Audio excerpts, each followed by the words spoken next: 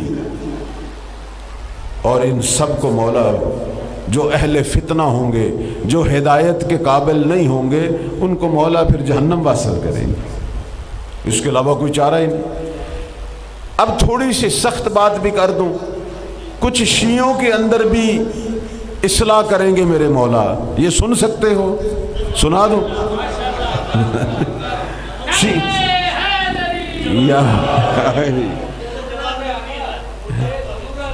جی، شیعوں کے اندر بھی اصلاح کی ضرورت ہے، مولا مومنوں کو بھی اکٹھا کریں گے، کہیں گے کچھ تمہارے کام ایسے ہیں جو دین کا حصہ نہیں ہیں، لیکن تم نے دین کا حصہ بنا دیا،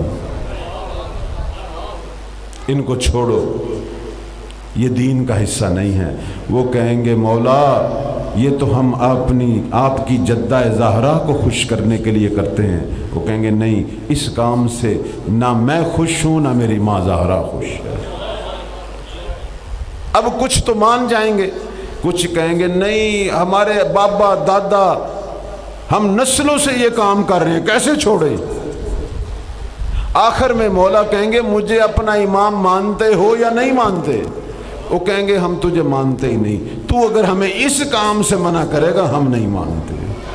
اللہ اکبر، یہ میں نہیں کہہ رہا، یہ حدیث میں لکھا ہوا ہے۔ بعض نادان شیعہ مہدی کے مد مقابل کھڑے ہو کے بدعتوں کا دفاع کریں گے اور پھر لشکر کشی کریں گے، مولا کے مد مقابل اسلحہ کھینچیں گے۔ یہ ہوگا کام، دین کا کام بڑا سخت ہے۔ اس لیے میرے پیغمبر کہتے تھے کافروں کو دین سکھانا آسان ہے، میں جو اسلام لے کے آیا میری جنگ کافروں سے ہے، لیکن میرا بیٹا مہدی کا کام بڑا سخت ہے، اس کی جنگ منافقوں سے ہے۔ اب اس کی مثال کیا ہے؟ میری باتیں سخت تو نہیں لگ رہی؟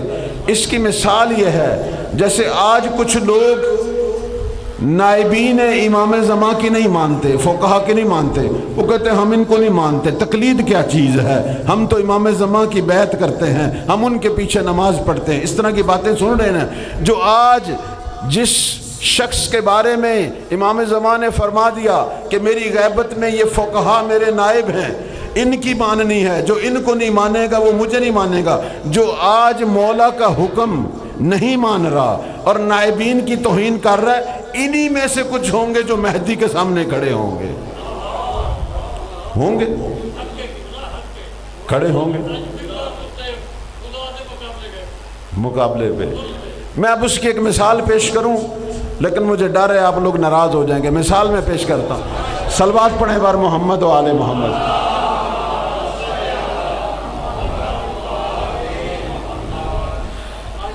دیکھیں جی، میں ایک مثال پیش کرتا ہوں، چھوٹی سی مثال اپنے ماحول کے مطابق۔ میرے مولا نے بدعتوں کو ختم کرنا ہے اور سنت کو زندہ کرنا ہے۔ اب سنت یہ ہے کہ جب ایک مومن دوسرے مومن سے ملتا ہے تو سلام کرتا ہے، السلام علیکم ورحمۃ اللہ۔ آج کل رواج چل پڑا ہے، وہ سلام نہیں کرتے، پہلے تو کہتے تھے نا السلام علیکم یا علی مدد، اب صرف یا علی مدد۔ بھئی یا علی مدد ثواب ہے، عبادت ہے، ذکر ہے، لیکن اگر سلام کی جگہ پیش کرو گے بدعت ہے۔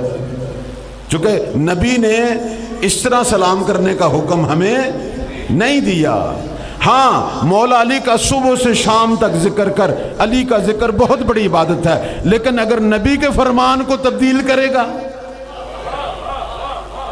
نبی نے تو کہا ہے کہ جب ایک مومن دوسرے مومن کو دیکھے سلام کرے، اور سلام کے بعد مصافحہ کرے، اور اگر وہ مصافحہ کرتا ہے اسے گلے لگائے، اگر وہ گلے لگاتا ہے اس کی پیشانی چومے۔ یہ سنت پیغمبر ہے، ذکر علی عبادت ہے، لیکن اگر تو اسے غلط جگہ پہ استعمال کرے گا تو پھر یہ ایمانی اور مسلمانی اور مومنانہ کام نہیں ہے۔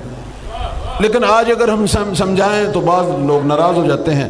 یہ وہ چیزیں ہیں کہ جس کی اصلاح میرے مولا کریں گے اصلاح۔ کچھ لوگوں کو پسند آئیں گی، کچھ کہیں گے نہیں یہ کون سا۔ اب تو میں ایک جگہ پہ گیا، وہ کھانے کا ٹائم تھا، تو ہمارے ہاں رواج ہے جیسے رسول اللہ نے فرمایا کہ بسم اللہ پڑھ کے کھانا کھاؤ۔ اب وہ کھانا کیسے کھا رہا ہے؟ یا علی یا علی یا علی یا علی، بھائی بسم اللہ تو پڑھ لے، وہ ایک دفعہ کہہ دے سنت رسول کے مطابق بسم اللہ، پھر جتنا مرضی یا علی کا۔ یا علی کہنا بہت بڑی عبادت ہے، دن رات کہتے ہیں کہ روز قیامت وہ آدمی حسرت کھائے گا جب یا علی کہنے کا ثواب دیکھے گا نا، تو حسرت کھائے گا، کاش میں اس سے زیادہ یا علی کہتا۔ حسرت کھائے گا، بہت بڑا ذکر ہے، اس میں اعظم ہے، لیکن اگر نبی کے کسی فرمان کو چینج کر کے اس کی جگہ لاؤ گے تو یہ پھر حق سنت کا ادا نہیں ہوا۔ اب میں اپنے بھائیوں جوانوں کو کہتا ہوں، ہمارے جوان بعض اوقات یہ کڑے پہنتے ہیں، خوبصورت کڑے پہنو، زینت ہے پہنو، میں نہیں روکتا، لیکن اگر کہو کہ یہ سید سجاد کی سنت ہے پھر میں نہیں مانوں گا۔ سید سجاد کو ظالموں نے پہنائی تھی، سید سجاد کی سنت نہیں تھی۔ سید سجاد کی سنت کثرت سے سجدہ کرنا ہے، اگر سنت سجاد پہ عمل کرنا ہے تو اللہ کی بارگاہ میں کثرت سے سجدہ کر،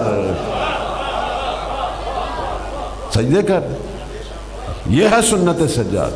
سید سجاد کی سنت، وہ زین العابدین تھے، عبادت کرتے تھے۔ کڑے پہن، میں نہیں کہتا نہ پہن، لیکن مولا سجاد کی سنت نہیں، تو اپنی خوبصورتی کے لیے پہن، لیکن اگر مولا سجاد کی طرف نسبت دینی ہے تو اٹھ پھر آدھی رات کو سجدہ کر اور کہہ لا الہ الا حقا حقا، لا الہ الا اماما تصدیقا، پھر اس طرح کے سجدے کرنا تاکہ پتہ چلے سید سجاد کی سنت پہ عمل ہو رہا ہے۔ صلوات پڑھیں بر محمد و آل محمد۔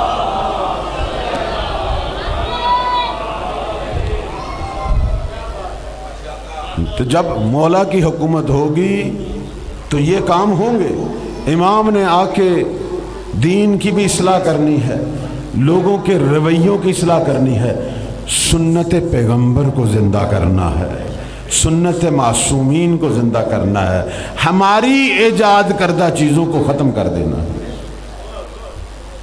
سنت کو زندہ کرنا ہے۔ اور جب توحید اصلی شکل میں آئے گی اس وقت پھر مومنوں کے رویوں میں بھی فرق آئے گا۔ وہی آپ کو میں سنانا چاہتا ہوں، جب توحید حقیقی شکل میں مولا سکھائیں گے، ان کے پورے جسم پہ، پورے رویوں میں، ان کے انداز میں توحید چھلکے گی۔ توحید جہاں ہوتی ہے نا وہاں محبت ہوتی ہے، وہاں کینہ نہیں ہوتا۔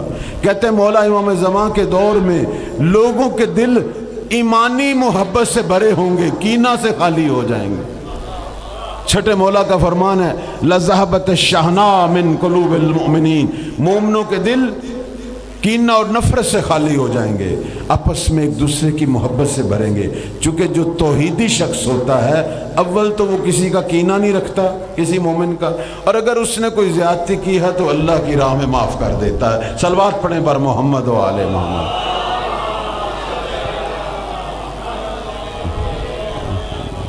توحید کے جلوے، لوگوں کے اندر ہرس ختم ہو جائے گی۔ ایک موحد آدمی وہ ہوتا ہے جس کے اندر ہرس نہ ہو۔ کہتے ہیں امام کی جب حکومت قائم ہوگی لوگوں کے اندر سے ہرس ختم ہو جائے گی۔ اس کی ایک مثال کیا ہے؟ میں اس کی ایک چھوٹی سی مثال دیتا ہوں مولا خود بھی لوگوں کے اندر بیت المال تقسیم کریں گے، مہینے میں 2 مرتبہ بیت المال دیں گے، نتیجتاً غریب مسکین فقیر ختم ہو جائیں گے۔ پوری دنیا میں لوگ زکوٰۃ لے کے پھریں گے، کوئی فقیر نظر ہی۔ لیکن مولا ایک اعلان کریں گے، اب یہاں توجہ رکھیں آپ، اعلان کریں گے، منادی کو کہیں گے اعلان کر ہر گلی کوچے میں کہ اے لوگو، اگر اس کے باوجود تمہیں پیسوں کی ضرورت ہے، چوری نہیں کرنی، کسی کا حق نہیں کھانا، کسی پہ ظلم نہیں کرنا، کسی سے بے ایمانی نہیں کرنی، جتنی ضرورت ہے بیت المال کے دروازے کھلے ہیں، آ کے لے جاؤ۔ یہ میں نہیں کہہ رہا، چھٹے مولا کا فرمان ہے کہ یہ دنیا کی ایک واحد حکومت ہوگی۔ آج تک کوئی ایسی حکومت دیکھی ہے جو مفت مال دے؟ یہ وہ حکومت ہے جو صبح و شام اعلان کرے گی کہ آپ کو جتنی ضرورت ہے، اگر ضرورت ہے، اگر ضرورت نہیں ہے تو پھر ضرورت، لیکن اگر ضرورت ہے آؤ، بیت المال کے دروازے کھولیں، لے جاؤ۔ پھر میرے چھٹے مولا نے فرمایا کوئی بھی نہیں جائے گا۔ عجیب بات نہیں ہے؟ یہ میرے مولا کی تربیت ہے کہ لوگوں کے اندر سے حرص اور طمع ختم ہو جائے گا۔ لوگ کہیں گے ضرورت ہی نہیں ہے، مولا کا دیا ہوا بہت کچھ ہے، بس کافی ہے۔ ورنہ آج کل اگر کوئی اعلان ہو تو جن کو ضرورت نہیں ہوتی وہ پہلے پہنچے ہوتے، چونکہ حرص چین نہیں لینے دیتا۔ ایسا ہی ہے نا؟ ایسا ہے۔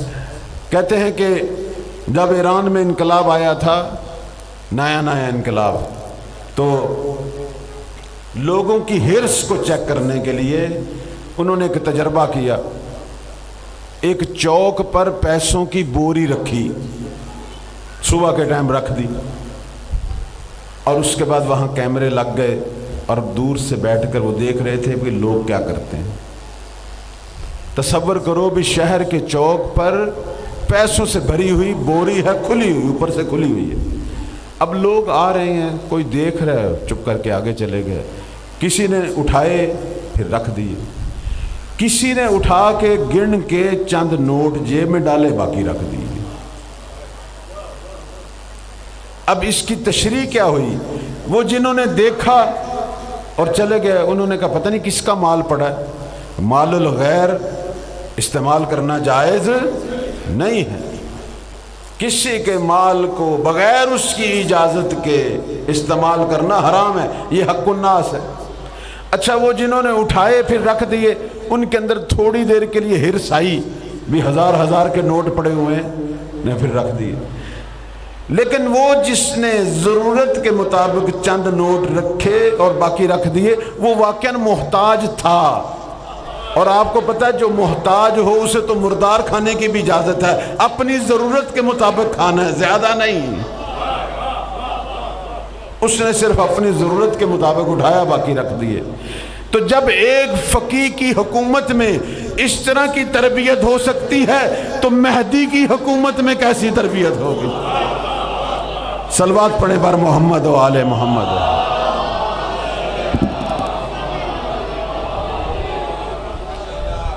اور اب روایت میں مولا فرماتے ہیں کہ کوئی بھی نہیں آئے گا، لیکن ایک شخص اٹھے گا، ایک شخص اٹھے گا، آئے گا مولا کے پاس۔ اب یہ جملے میرے نہیں، چھٹے مولا کے، آ کے کہے گا فرزند زہرا مجھے ضرورت ہے۔ امام کو پتہ ہے کہ اسے ضرورت نہیں، حرص کر رہا ہے، پتہ ہے، لیکن امام اسے نہیں کہیں گے، کچھ نہیں کہیں گے۔ جب وہ اپنا ہاتھ بڑھائے گا، مولا اس کی ضرورت کو پورا کرنے کا اعلان کریں گے۔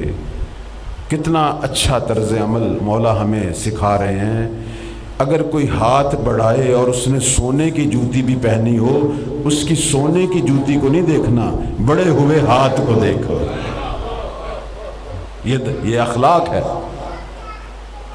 مولا لکھ کے دیں گے کہ جاؤ خزانہ دار کے پاس اور اسے میرا مکتوب دکھاؤ اور جتنی ضرورت ہے اٹھا لو۔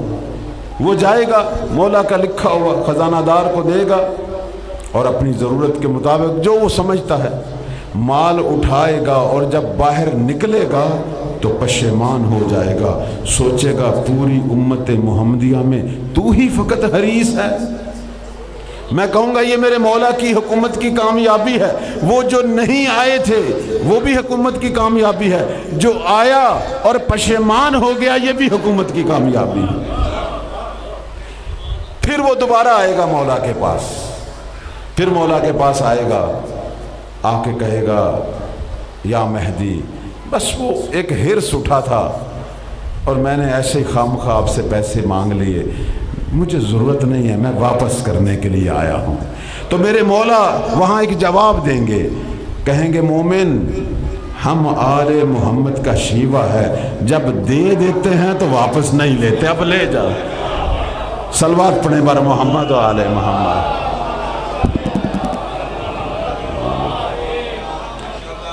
بس ختم کر رہا ہوں چونکہ ایک اور جگہ بھی جانا ہے، ٹائم محدود ہے۔ میں عرض کر رہا ہوں کہ توحید کے عملی نمونے ہم اس زمانے میں دیکھیں گے، اللہ وہ ہمیں زمانہ دکھائے، اور اس کے کچھ نمونے ہم نے اصحاب کربلا میں بھی دیکھے۔ یہ جو سید الشہداء کے گرد یہ چند لوگ جمع تھے، یہ خاص لوگ تھے، عام لوگ نہیں تھے۔ آپ شب عاشور کی رات کے مناظر دیکھیں، انسان حیران ہو جاتا ہے، انسان حیران ہو جاتا ہے کیسے لوگ تھے۔ واقعاً یہ اولیاء پروردگار تھے۔ ایک طرف تلواریں تیز ہو رہی ہیں، آوازیں آ رہی ہیں، نیزے تیز ہو رہے ہیں، تیر تیز ہو رہے ہیں، اور یہ بیٹھے قرآن کی تلاوت کر رہے ہیں، رکوع و سجود میں ہیں، استغفار کی آوازیں بلند ہو رہی ہیں، عبادت کی آوازیں بلند ہو رہی ہیں، اور چہروں پہ خوشی کے آثار۔ پتہ ہے سب کو قتل ہو جانا ہے، لیکن چہروں پہ خوشی، توحید، اور ایک دوسرے کو مذاق کر رہے ہیں، پہلے میں جاؤں گا کوثر پر، میں جاؤں گا ساقی کوثر کی بارگاہ میں جا کے سیراب ہوں گا، تجھ سے پہلے میں جاؤں گا۔ وہ کہہ رہا نہیں میں تجھ سے پہلے جاؤں گا۔ جن کو خوف نہیں ہے موت کا، کہتے ہیں اللہ والوں کی نشانی ہے لا خوف علیہم ولا ہم یحزنون، وہ کسی سے نہیں ڈرتے، نہ ان پہ حزن طاری ہوتا ہے۔ اس کی عملی تصویر اصحاب کربلا، کوئی خوف نہیں۔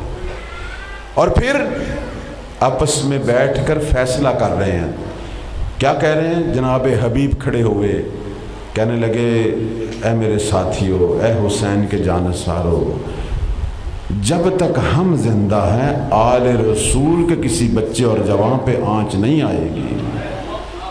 اللہ اکبر، ہم اپنی قربانیاں دیں گے، ہمارے ہوتے ہوئے ہماری آنکھوں کے سامنے زہرا کا کوئی لال قربان نہ ہو، ہم اپنی جانیں دیں گے۔ یہ دیکھیں محبت کے مظاہرے، جو اللہ والے ہوتے ہیں وہ ولی پہ کس طرح جانیں دیتے ہیں۔ جب میرے مولا نے کہا تھا نا چلے جاؤ، جناب زہیر جو ابھی ابھی ساتھی بنا تھا مولا کا، اٹھ کے کہتا ہے حسین تو ولی خدا ہے، تو کہہ رہا چلے جائیں، ذرا اپنے علاوہ کوئی گھر دکھا، کوئی ولی خدا کا گھر دکھا کہ تجھے چھوڑ کر وہاں چلے جائیں، تو جدھر جائے گا ہم بھی ادھر ہی جائیں گے۔ یہ انداز ہے ان کے۔ عرض خدمت ہے کہ بی بی زینب کھڑی اپنے بھائی کو کہہ رہی ہیں آقا زادی حسین، ادھر 30,000 کا لشکر، یہ مٹھی بھر تیرے ساتھی، ایسا نہ ہو تجھے چھوڑ کے چلے جائیں۔ بس یہ حبیب کے کانوں میں یہ بات پڑی، تڑپ اٹھا، آیا ساتھیوں کو جمع کیا، کہا آیا، کہنے لگا حسین کا امتحان تو دے دیا، اور زینب کا امتحان بھی دے۔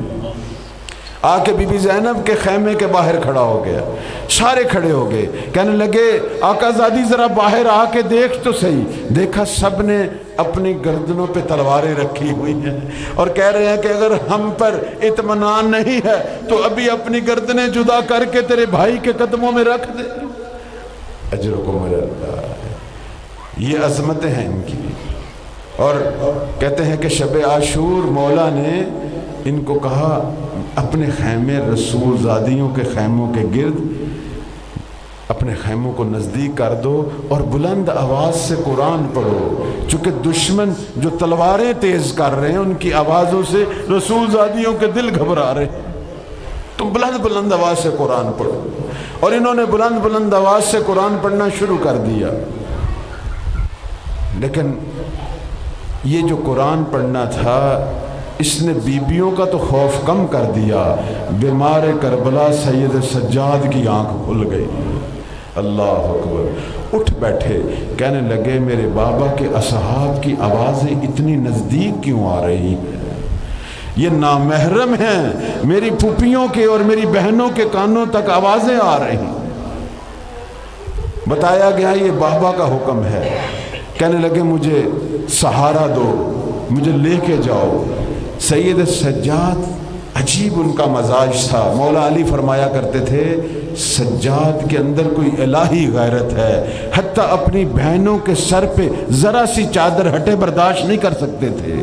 گھر کی کسی کنیز کو اجازت نہیں تھی سجاد کے ہوتے ہوئے اس کے سر سے کوئی ردا ہٹ جائے. یہ پتہ نہیں اللہ نے کیسا امتحان لیا. پھوپھیوں اور بہنوں کے بے ردا سر کوفہ اور شام کے بازاروں میں کیسے دیکھے. اجرکم اللہ. اب سید سجاد کانپتے کانپتے آئے بابا کے پاس. مولا نے جب بیمار بیٹے کو دیکھا اٹھ کے بیٹے کو اپنے سینے سے لگایا. کہا بیٹا آرام کر, تو کیوں آیا؟ بابا ایک خواہش ہے, میں نے سنا ہے آپ نے حکم دیا ہے اصحاب کو کہ ان کے خیمے نزدیک ہوں. ان کی آوازیں آ رہی ہیں, نامحرم ہیں, میری پھوپھیوں اور بہنوں کے کانوں تک. مجھ سے برداشت نہیں ہو رہا, ان کو کہیں دور ہو جائیں. تو میرے مولا نے کیا کہا؟ کہا سجاد بیٹا صرف آج کی رات صبر کر, آج کی رات برداشت کر لے, کل تو جہان اور تیری پھوپھیاں. اللہ لعنت اللہ علیہ.